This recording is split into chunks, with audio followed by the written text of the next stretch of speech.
একটা লুচি বানাই ফেসবুক মামার জন্য। ফেসবুক মামা তো আমার কোনো ভিডিও ভাইরাল করছে না, সেজন্য আজকে লুচি ভাজবো ফেসবুক মামার জন্য। ছোট্ট বেলনা কিনে নিয়ে আসছি রুটি বা লুচি ভাজার জন্য।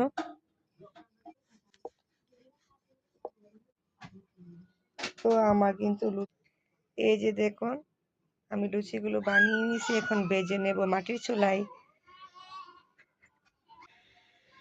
এই দোয়া উড়িস না দোয়া। এই যে আমি তেল ঢেলে দিলাম কড়াইয়ের মধ্যে লুচিগুলা ভাজার জন্য। দেখতে থাকুন সবাই। বিসমিল্লাহির রহমানির রহিম। এই যে আমার ফুলকো ফুলকো লুচি দিয়ে দিলাম। মাশাআল্লাহ ফুলে যাচ্ছে। তো দেখতে দেখতে কিন্তু আমার লুচিটা প্রায় হয়েই গেল। এই যে দেখেন আমার ফাইনাল লুক, বুটের ডাল ভুনা, লুচি, সাথে একটা মিষ্টি। তো কেমন হয়েছে অবশ্যই জানাবেন। টাটা।